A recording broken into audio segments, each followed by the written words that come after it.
What is happening, Internet? Welcome back to the O1 channel, and today we're talking about something that is very painful to bring up because it's like, apparently a Batman Beyond movie was coming starring Michael Keaton, and James Gunn killed it. More right after this.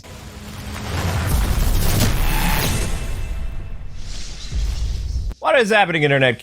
K-Wings here, how's it going? And we're playing some Arkham Knight, and we're going to talk about the Batman Beyond movie being canceled. Ooh, Arkham Knight. Yeah, more fun Arkham Knight, not Gotham Knights.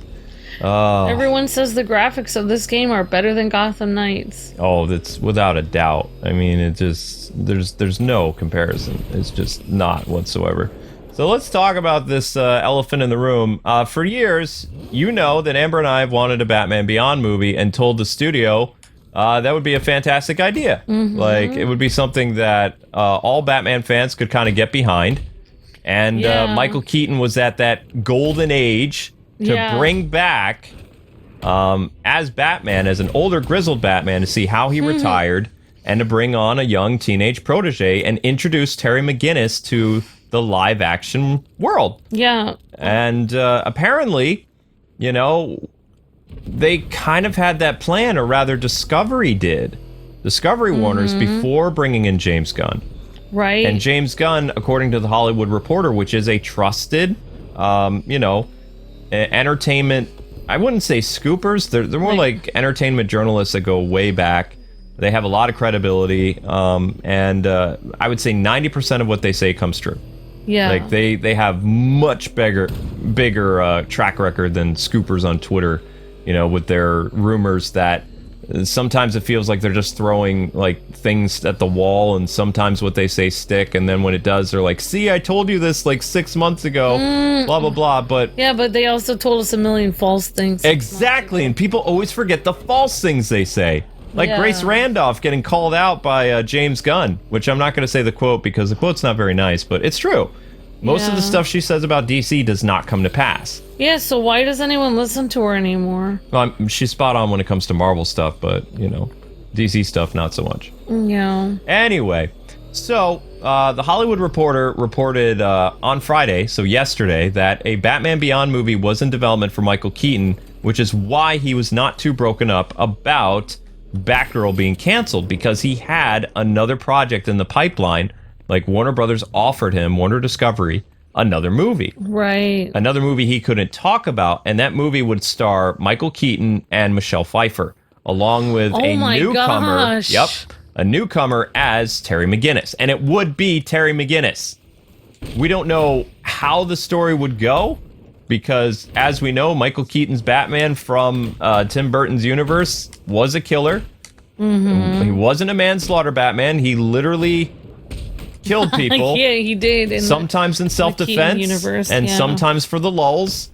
Like in Batman Returns, where, you know, it felt like he was more like the Punisher or maybe Ghost Rider Batman than anything else. He didn't need to turn the Batmobile around and set somebody on fire or blow up the strong man. You know, you could argue a lot of the stuff that he does in the first Batman movie is self-defense kills, aside from, you know, blowing up the entire Ace Chemicals with like hundreds of Joker villains. And then in the end, in the last movie, he just has fun doing it. In the last movie, he's just kind of like, you know what? I'm going to do what I want. I'm a rich billionaire. The city needs me to protect it, and these people are going around killing people, and I'm Batman. That's what I do. That's what Golden Age Batman did. He would do a one-liner, he'd kill you, and, you know, move on and go have tea with his best friend Jim Gordon at some, like, diner. You know? That's what he did. So Michael Keaton has so much fun being Batman. Yeah, I mean, he is Batman. He is the live-action Batman. I was just remembering his college speech that he did, and he was like, remember, there's 2 words that are going to get you through all of life as you go forward. And he's like, I'm Batman. I was like, what? Those are 2 words. And it is true. It is true in a sense, you know, he is Batman. But I mean, I've always been scratching my head, like, how, based on how Keaton kills people, and wanting to bring Michael Keaton in as, you know, because of that golden age, that beautiful 70 40-year-old Batman that is a beloved character that people want to see on the screen, and they will put their butts in the seat to go see. Yep. But how would you incorporate the story for how Bruce Wayne retires? Because how he retires is he almost kills somebody, and he's like, never again. You know, it's a very profound moment. Right. Keaton, we know, doesn't have that attitude. He doesn't seem to care because he actually already did kill tons of people. So why would killing one more person bother him? Well, my idea years ago was, it would have been like almost 4 or 5 years ago when I was talking about, man, I would love AT&T, because I was excited when AT&T acquired Warner Brothers, and I was like, these are the movies that they need to do. And I was like, Wonder Woman and Green Lantern and Batman Beyond. I remember you talking about that back then, and I think you even mentioned Michael Keaton. I did. Be great with that. I did. I said he'd be perfect casting, him or Clint Eastwood, or George Clooney. I was at a time where I was thinking maybe you were desperate. Yeah, and also Michael Keaton hadn't done much anymore. Like back then, 5-6 years ago, he wasn't really making movies. Right. He made a comeback not long after I made that video. But in the video, what I came to the decision was that Michael Keaton, probably the reason why he ended up hanging up his cape and cowl is because the death of an innocent. Like maybe he was dealing his brand of justice. I know I can't drive very well. And then somebody got hurt. Someone important, like maybe the mayor's daughter, or oh my gosh, maybe like a relative of Alfred, or something of significance to cause him to be like, I can't do this anymore. Like Batman is more of a problem for Gotham and, you know, innocent people than even criminals are, and I'm done. So the death of an innocent person, I think, because Keaton, think back in the movies, he didn't harm anybody. He had a compassion for humans. Like, think back in Batman Returns, where the Penguin is kidnapping the firstborns of Gotham to drown and kill. Oh, wow. Batman saves them from the train of the carnies in the cages, and then he gives Penguin a little note, and he says, Penguin, I regret to inform you, the children couldn't make it to your party.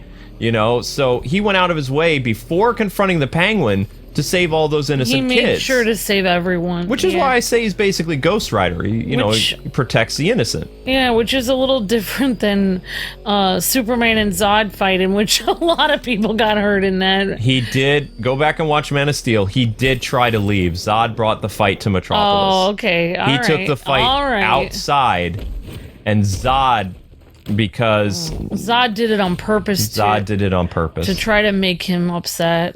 No, he just wanted to show him that, you know, I have the same power as you. I'm better trained in the military, and I'm going to blow up the city that you are protecting. Yeah. Oh, okay. I understand. And, you know, I used to be one of those people that made fun of Man of Steel all the time. And all these years later, it's a good Superman movie. But it's a Superman movie that was designed for the post 9/11 world.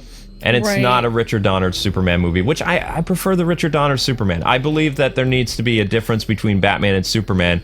Batman is the dark character, Superman is the light.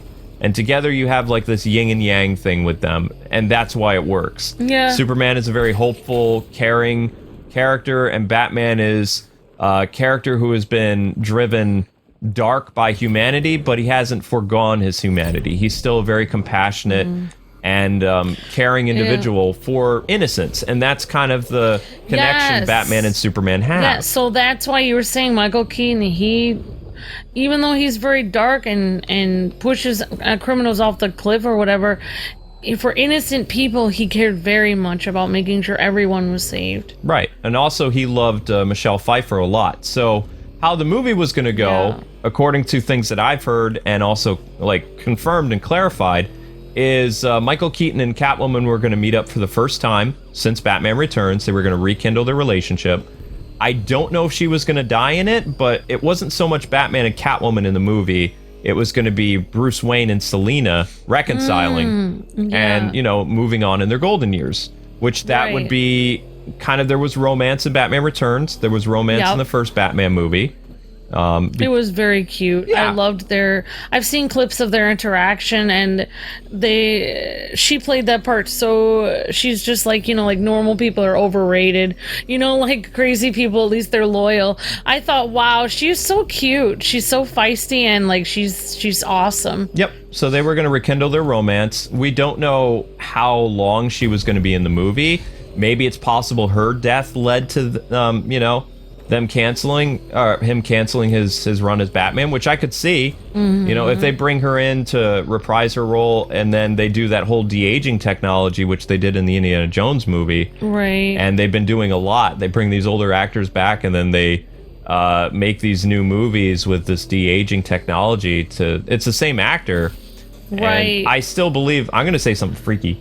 I have a feeling that when these actors die, based on AI voice technology and things like that, all these characters that played these iconic things, like in 10 years from now, or we'll say 30 years from now, Harrison Ford is gone, but they still release a new Indiana Jones movie with his likeness, his voice. Oh my gosh. And it's just an all-new story. They could have another actor and then morph his voice as a voice You could just have modifier. a stunt guy and put the face and the voice on, using That's that crazy. deep fake stuff. I wouldn't be surprised. Because these characters have a brand identity. Like, the fact that they were gonna do de-aging technology to show Batman's last case, as Michael Keaton in probably the 90s or something, and then have it come back. I'm guessing they were probably gonna kill off Catwoman. I don't think it would be like a relationship with them. Like a Gwen Stacy thing. Yeah, exactly. Where it means so much to him, and then it changes something about him after she dies. Exactly, and then he gives up being Batman because he was, who did he care for more than?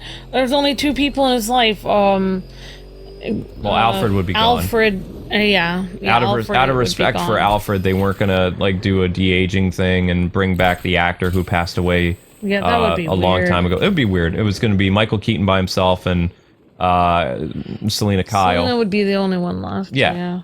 And then, of course, Terry's story would play out pretty much the same. Terry's family would get killed. He would steal the experimental bat suit, and then he would become Batman in the future. They were going to have, Powers be the villain, so Blight was going to be the bad guy. There was going to be a futuristic aspect, but also the film was going to borrow elements from the Burton universe, but the Burton universe in, the 2020s. So it was going to be a Batman Beyond movie, but it wasn't going to be this is the future with flying cars and stuff like that. I see. So they were going to make it loosely based on Batman Beyond, but yeah. Yeah, it was going to be Terry. It was going to be a bat suit inspired by Batman, whatever. But instead of Batman, the new Batman using the Batmobile for everything, he was going to use a Batwing. So they were going to be smart with how they were doing it. It would have worked. I think it really would have. But it'd be their version of Batman Beyond. It would have been their version of Batman Beyond, and then Terry McGinnis would have been the Batman of the DC shared universe. Yeah, and I mean, they could have easily done that when the Batgirl movie was canceled. I mean, that would have been the logical... That's what their plan was. That was the logical thing, is okay, let's try Batgirl, and let's try to be... I don't want to say stunning and brave, but let's try to make a woman in this role, and let's try to, let's have her be and honestly, she was in Terry McGinnis's spot. She was taking his, that was Batman Beyond, that idea of being trained. That whole idea of the Batgirl movie was based... He didn't train her. Oh. He didn't... Okay, I got confused on that. She was a fan of his. Oh. Until she viewed Batman as responsible for killing her mother. Because her mother got blown up by crime, which technically was her father's fault. It wasn't Batman's responsibility to protect Jim Gordon's wife. Right. Jim Gordon put his family in danger because of being a cop. He busted a very big arsonist, and that arsonist paid him back in kind and killed his wife on Christmas. How would that be Batman's fault? So Batgirl both has a love-hate relationship with Batman, and then when Batgirl and Batman show up, and he tells her he doesn't want her to be, using his symbol anymore because he's essentially retired or whatever. Right. You can imagine the type of interaction that Batgirl has with Batman. Shouldn't she just change her symbol then? You would think so, but I would. You know what those female led movies have been like the past like couple years. The interaction between Batgirl and Batman was not something that Keaton fans would have appreciated. Yeah, so basically it was going to be, her movie was going to be instead of a Batman Beyond movie, but it wasn't going to be like up the plot of Batman Beyond where he trains her. It was Batgirl Burnside with like a little bit of Batman like stalking her, like watching her from afar, and then they have Creepy. like very... No, he did it in... Oh, to keep her safe and stuff. Yeah, I understand. I mean, he figures out she's Barbara Gordon. Yeah. But, I mean, he's the reason she's the reason he suits up. Right. Again, to watch her. And in the comics, the Batgirl Year One comic books, Batman is stalking and watching from the shadows as Batgirl, and occasionally he interacts with her and tells her to not do this. Right. But Robin played a bigger role in Batgirl Year One than he did. Like, he was he was kind of like Robin was the PR person between Batman and Batgirl. Yeah, so once that movie fell through, like, they canceled it, then they should have just gone with Terry McGinnis. That's what the plan was. So it should have just been the same thing except for Terry McGinnis. When David Zaslav met with the shareholders and was telling what his plan for the future of the DC universe was, he mentioned by name Superman, Batman, and Wonder Woman at the forefront of the new DC universe. He didn't say what Batman. He made a hint and said, going forward, there will not be 4 Batmen. Right. And what he was meaning by that was, this is just what I'm spitballing based on what he was doing with his team. I have no confirmation of this.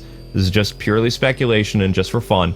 But I have a feeling that he knew that Batman Beyond was the future, and that when he was talking about how there won't be 4 Batmen anymore, there would be Robert Pattinson in the Matt Reeves universe.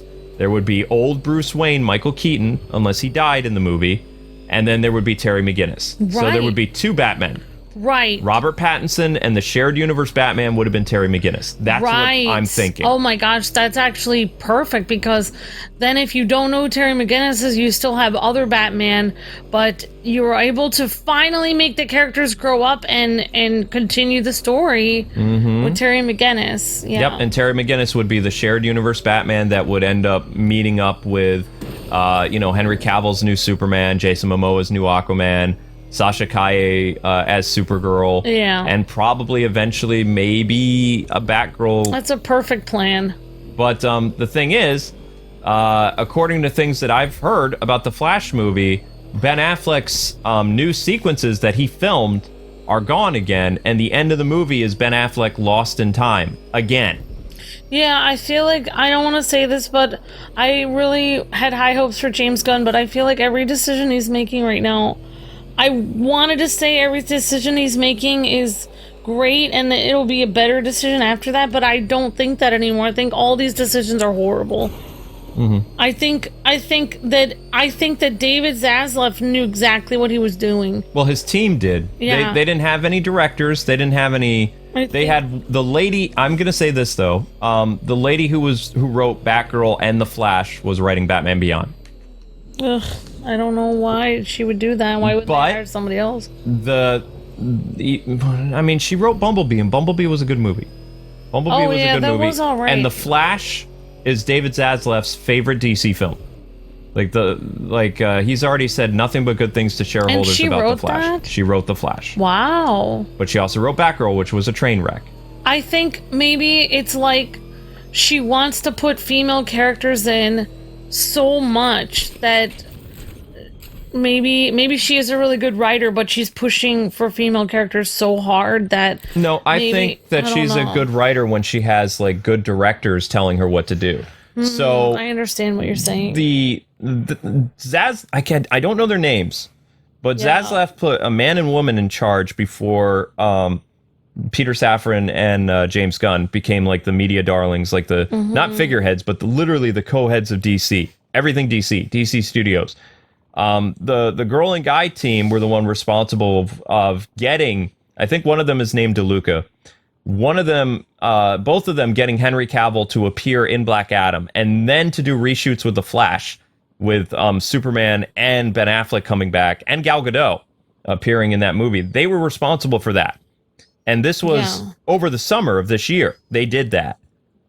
They also were responsible for really pushing for Henry Cavill's Superman movie, and allowing Henry Cavill to do interviews saying he was back as Superman. They approved that. Wow. Zaslav's team approved that because a actor cannot go and talk about their future projects without the blessing of the studio, because that's breaking a non-disclosure agreement, which is millions of dollars in lawsuits. So when Grace Randolph was spouting nonsense that, oh, Henry Cavill was just, taking a gamble and he lost. No, he was approved by Warner Discovery to go and do a media tour saying he was Superman again. Otherwise, he would be getting sued up the wazoo by David Zaslav, because Zaslav is not a nice guy. He's Lex Luthor. Yeah, you can't go against a major studio or network because they have more money. Even if you're a famous Hollywood actor, they have so much more money. Whoever has the most money when suing wins. So, that's why people are always like, oh, why do you have to keep to your, even our non-disclosure agreements with big companies, people are like, why do you have to keep to it? You can just break it. It's like, well, I don't want to have to pay off money for the rest of my life to Disney or someone else by breaking what they told me to do. So, even Henry Cavill and other people that are really big stars, they wouldn't have enough money to fight off Disney or Warner Brothers if they broke an agreement. They wouldn't be able. It's not that they didn't. It's not like they feel like being nice by following the rules. They don't want to be sued for the rest of their life and have all their money gone by being sued by them. Mm-hmm. So it would be, financial suicide to break an agreement like that. Exactly. So when some of these scoopers are saying that Henry Cavill's done and he lied about returning, I don't believe that's true. I believe, based on the tag team that David Zaslav put in before officially bringing in the Suicide Squad director as the new leader of the DC studios, who is going to have a plan. But this is what their plan was that they were throwing together at the last minute. And for the most part, for a last minute plan, a Superman movie starring Henry Cavill with Lobo, or some type of villain, probably Brainiac and Supergirl, that was a good idea. The Batman Beyond thing with having him be the DC shared universe Batman going forward, and Michael Keaton being the retired Bruce Wayne, the Oracle role, that was a good idea. Mm-hmm. Even though I'm a huge Ben Affleck fan and I'd love to see him stay as a shared universe Batman, I could get behind that idea more than woke Batgirl. I think that even though Terry McGinnis wouldn't be like a futuristic Batman, he would have a comic-inspired suit that would have the abilities of, Batman Beyond, because Bruce Wayne had to make a suit that had enhanced strength and mobility because he was 70, 80 years old. He's getting older. Right. He's not in peak physical human condition anymore, so it would make sense that he would need to cheat a little bit in his bat suit. So it's not out of the realm of possibility that Batman, working with Cyborg, could have put together a Batman suit that had enhanced strength, because he's dealing with the likes of parademons in this universe and, super beings, so Batman would need a little bit of an edge. So that, to me, is not without the realm of possibility that Keaton's Batman wouldn't need an extra little, push. Right. And Terry stealing that Batsuit in the world of superheroes that we live in, it would work. And it would make sense because Terry is a character that doesn't have any training. He's a guy that steals a Batsuit and ends up becoming the new Batman to get revenge for what happened to his family. And then Keaton could help this kid not make the mistakes that he made when he became Batman, going around killing people. Right. And then everybody would be happy because you'd have a brand new DC Universe Batman, who's the shared universe Batman, who will interact with the new Justice League after the Flash. And he wouldn't go around killing people because Keaton would tell him, hey, when I was Batman, I did it wrong. So you got a chance to be better than me and to, bring honor back to the legacy of Batman. Yeah, definitely. I mean, it's it can't be exactly like the animated version of Terry McGinnis, because you can do so much more things with animation than you can with live action. So it would be like that. It would be the idea of Terry McGinnis taking on the new Batman, but it would be in a slightly different way in the live action universe. Yeah, replace the flying car with the Batwing. He doesn't need the Batmobile to go around. The Batwing is actually more conspicuous than the Batmobile rolling the streets of Gotham. Yeah. You know, especially Keaton's Batmobile is very sexy and flashy. You know, the Batwing from the Keaton movies was very discreet, and it looked like a giant bat. The only time you really got to see it is when he did that awesome sequence when he flew up against the moon, which apparently there is something similar. He uses the Batwing in the Flash movie. They do a homage to that sequence with the Batwing against the moon. Yeah. In the Flash movie, there's a lot of tributes to Keaton's Batman in it. So it's going to be a good movie. I promise you, people. It's going to be good. I hope it does well, and I wish Ezra wasn't crazy, but they did Keaton justice. Like, there's a lot of really cool stuff in the Flash movie with his Batman. We've been making fun of him being 70-year-old Batman a little bit too much. It's just like, I mean, there are some older movies that I watch that I know, like, okay, this actor I found out later became a criminal and did bad things, but they acted really well in this old movie, and I still enjoy watching it. So I feel like watching the Ezra Miller movie is kind of like that. Like, yeah, he became a criminal, but this was filmed before that, and, you know, like, you know, I'm just gonna appreciate the movie for what it is. And the fact that he's being brought to justice, I think, as long as he goes to jail, I think it's okay to watch the movie. Because he didn't go to jail. Oh, well, I hope he does, because I think that he should. Ezra apologized and then went into hiding. And I think he should. The studio, what they decided was, even before James Gunn came in, Zaslav said, according to rumors, they were going to fire Ezra after The Flash anyway and replace him. So, going forward, Ezra's not going to be a problem for the Flash character, because most likely not going to be the Flash anymore. Yeah, I mean, he shouldn't be, obviously, but he should also be brought to justice. He should be in jail, because it should the people show that had charges against Ezra, they all dropped them. Well, so. How convenient. Well, that's what happens with a lot of, is the guy who killed that lady on set, like that. Oh, right, I know who you're talking about. Oh, I forgot his name. He's a washed Alec up. Baldwin. Yeah, that washed up actor guy used to play Trump all the time. He literally killed somebody. He killed 2 people. Yeah. Nothing happened. His career's fine. Yeah. There was no legal. That's insane. They actually tried to blame some woman for. Yeah. And it was actually his responsibility to check the gun. Even a lot of Hollywood action stars say, even though they have people to check the props, they triple check the props. Jackie Chan, whenever he would use guns, he would check to see if it was loaded. And the fact that ever since that thing happened to Brandon Lee, like, a lot of action movie stars are very careful. Chuck Norris, Jackie Chan, The Rock, all of them always double check before they do stuff. What kind of person you are, a human being. Like, if you were going to shoot a gun forward, wouldn't you, even if you were told, like, everything is safe, we already checked, if you're a decent human being and you're going to shoot that towards someone, you would check yourself as a human to make sure you don't kill someone if you have any value on human life other than yourself. So, since we went over the whole Batman Beyond thing, I have something I want to end this fun little, like, duo video with. This is what my proposed future of the next 10 years of DC films is, but I'm only going to do 4 years. So, after The Flash, we get Aquaman. You resurrect Michael Keaton's cameo in Aquaman to set up a new Justice League. Michael Keaton is kind of back in the saddle as Batman a little bit. And his movie, we would do the Batman Beyond thing. He would have an enhanced suit now because he's dealing with superpowered beings. And Michel Pfeiffer comes back and co-stars in his movie. In this universe, Michael Keaton never gave up being Batman, according to what happened in The Flash.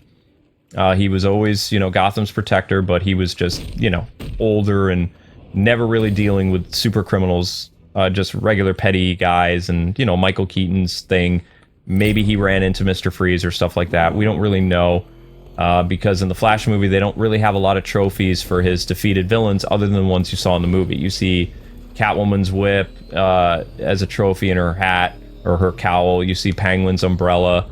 You see Joker memorabilia in the Batcave, and hinted at, like, a confrontation between him and Two-Face with a giant penny. Oh, wow. And that's about it for, like, memorabilia in Andy Muschietti Batcave.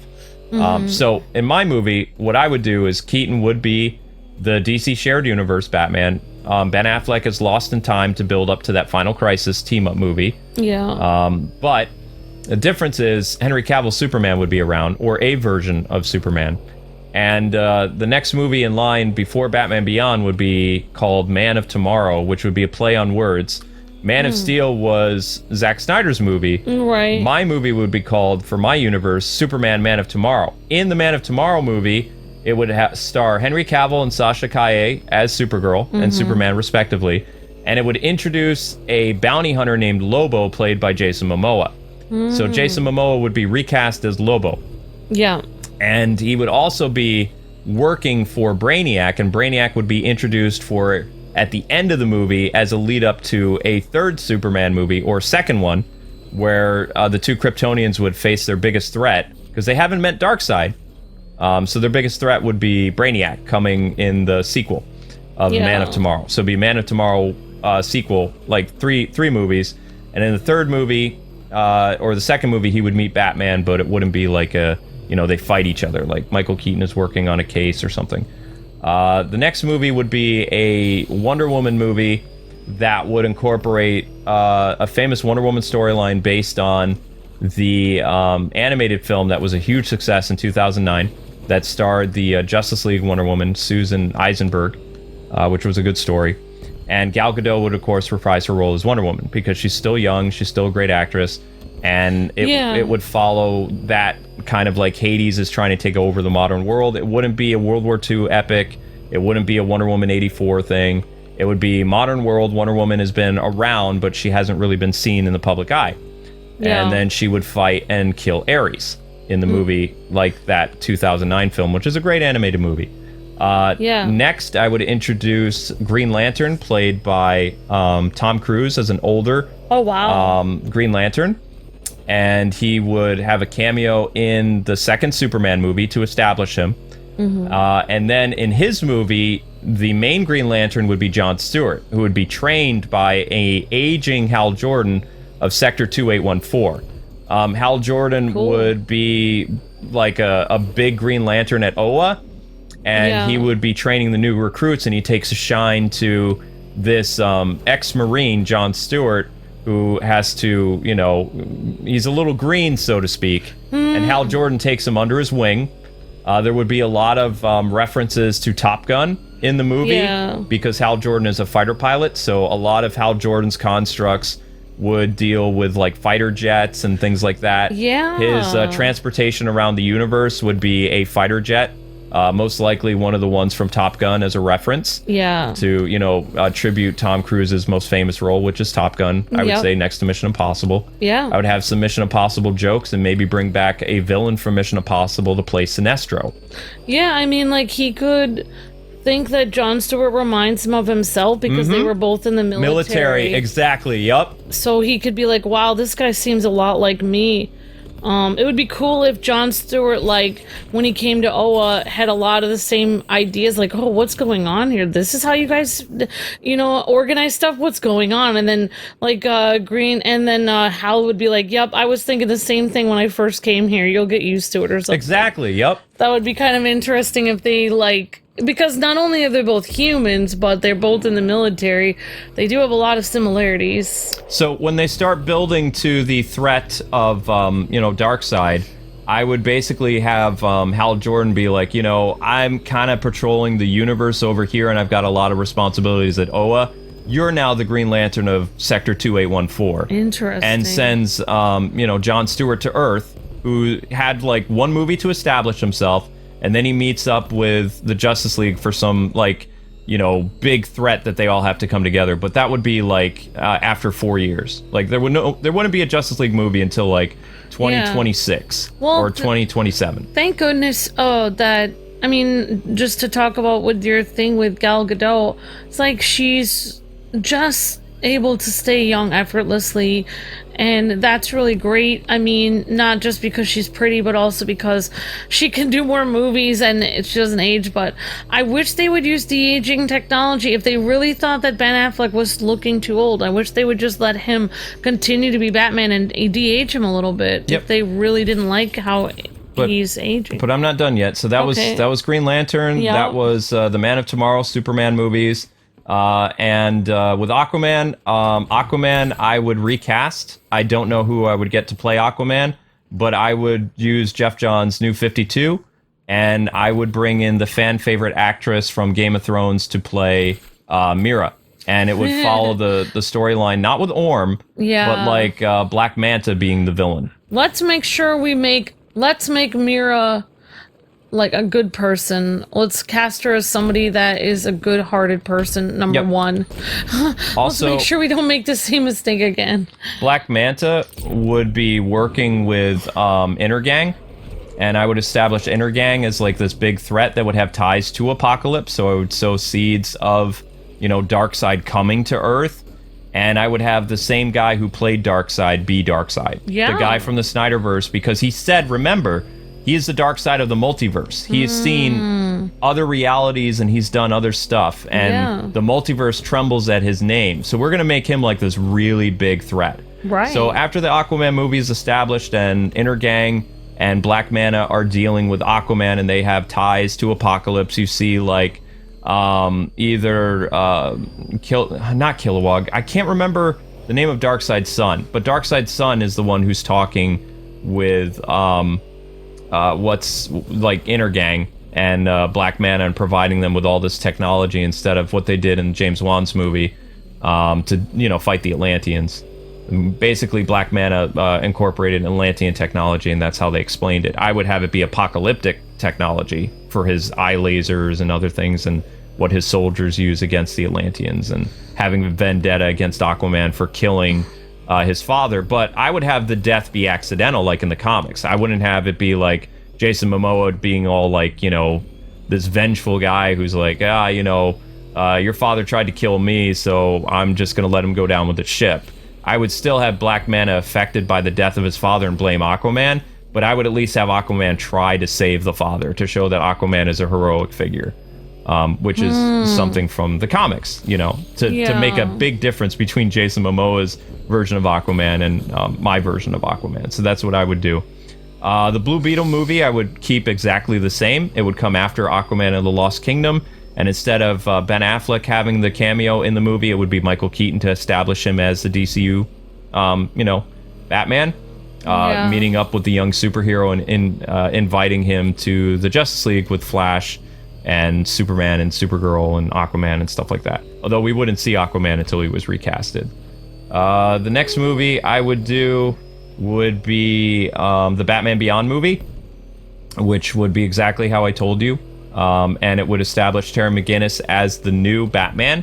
And then the movie after that, I would do like one quick little Justice League movie building up to Final Crisis. And Final Crisis would be the movie where the Snyder Cut actors and the new cast basically get together and they stop Darkseid, and Ben Affleck's Batman ends up dying heroically.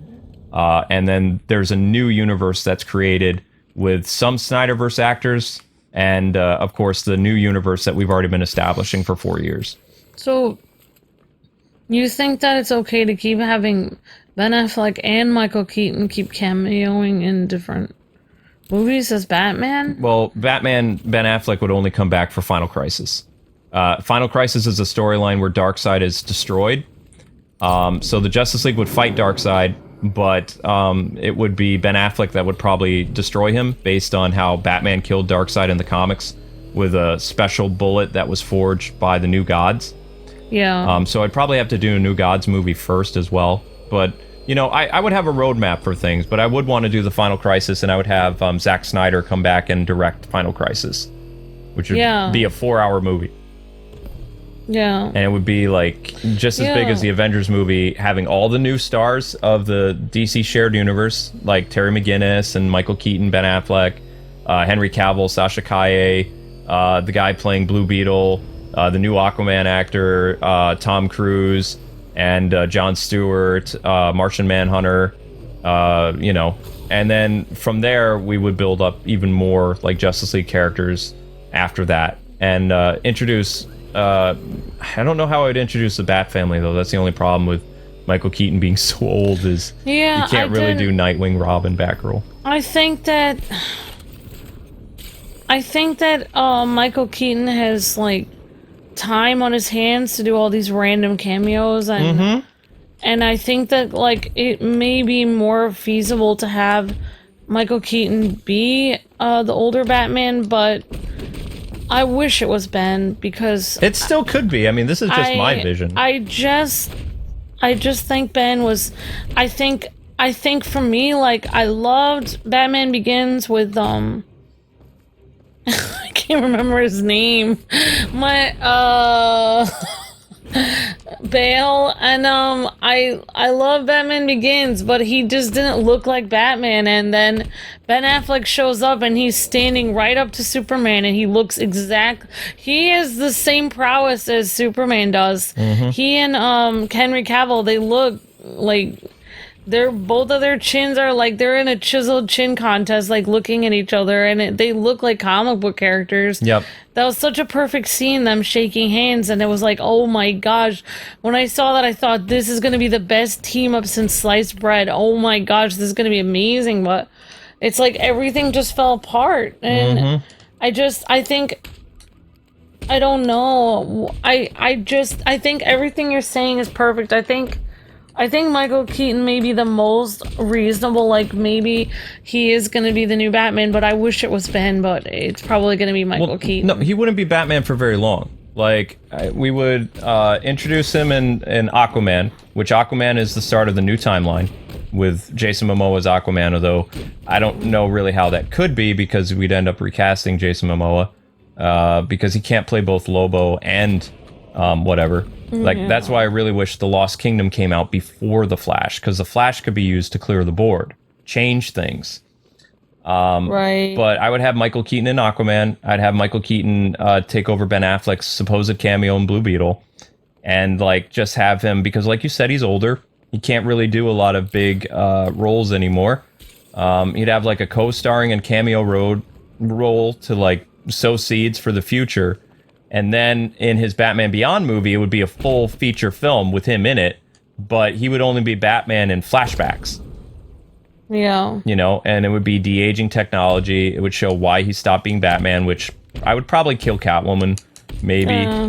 I think I kind of like, as a human being, like, I don't really know much about Ben. Like, I feel like he's very, like, popular guy, like, whatever, everything is going well for him, he's married to J-Lo. I relate more to Michael Keaton as a person than Ben Affleck. Like, for me, I like Michael Keaton a lot. Keaton is an everyman. He's your average Joe. I like Michael Keaton a lot. And in some ways, I'm almost better. I almost like him better as Batman. He did a lot of acting with his eyes and his eyebrows. Like, he just, you know, he joked around. He was the most human Batman. You know, he did the one-liners occasionally when he killed people, but out of all the Batmen, he's more relatable as a person and an actor. Yeah. Remember when he was in Batman Returns, he's about ready to slam into a wall with the Batmobile, and his Batmobile has a switch that can basically jettison parts of the car so that it would be able to fit through that alleyway conveniently for the plot. But the car doesn't work, so he's frantically flipping the switch trying to get the car to transform, and then he's like, he breaks character, like he's not like using his Batman voice anymore, and he goes into his Bruce Wayne voice, and he's like, okay, now I'm a little worried, and then he tries one more time and flips the switch, and then the car transforms, and of course he survives. But he's such a likable person and actor. He's very likable. Ben did incorporate some humanistic aspects to his Batman, showing fear and stuff like that when Doomsday is about ready to kill him. But the problem is, even when he does like these little moments to show, like, you know, Batman is a very real person, he still has his voice modifier on. It just sounds like Batman saying these out of characteristic lines. Maybe he should have turned his voice modifier, or forgotten to turn it on for a second and then just said it on his own. So it made the scenes more interesting when Michael Keaton would kind of like drop his Batman voice and talk like Bruce Wayne for these like really important scenes when he's trying to convince Selena Kyle not to do bad things at the end of Batman Returns, and you know, the times where he almost died or he was like talking to people. Yeah, like everything that I see Ben Affleck in, I think maybe the reason why that people don't bring him back as much, or his stuff keeps getting canceled, is I don't know, like everything that I see him in, it feels like it's leading up to something. You get a hint of, oh, this could be great. Like if we keep seeing him, maybe he'll do, like, well, this is going to be really great in the future. But you don't, like, I do think BVS was fantastic. Oh, of course it was. But I think, like, I don't know. I think he's never gotten a chance. Ben Affleck has never really gotten a full length, like, Batman movie to shine in. He's never gotten his own movie, and that's so sad. He never got a chance. So we got to see Keaton. He got his chance, and he did great, but we never got to see Ben, but I don't know. Well, I mean, I'm being a little biased. Like, hearing about the Batman Beyond movie and how they were going to kind of do it has me excited. And to change things up a little bit, since we already have Robert Pattinson's Batman as, like, a Batman running around Gotham, as much as I would love Ben to stay as a DC shared universe Batman, if they're worried about these characters being too old, for the next 10 years of DC films, you can't have Keaton and you can't have Ben around for 10 years. It just doesn't work. So for the first couple years, either Ben Affleck or Michael Keaton in a Batman Beyond movie has to introduce a Terry McGinnis character to replace him as Batman. It's sad. It's sad to see, like, that celebrities, even though they have all this money for all these protein shakes and vitamins, and they still age. I feel depressed because most people don't even have the money they have to look young. I feel sad about it. I wish they could de-age Ben Affleck and keep him forever in the universe, but they won't do that. No. But anyway, people, we're going to wrap this up. Thank you so much for listening to the Batman Beyond news. Anyway, people, we're going to wrap this up. Thank you so much for listening to the Batman Beyond news, and also my own personal take on how a Batman Beyond movie would work and things like that. I am a big Ben Affleck fan, but just based on how much time has passed and just the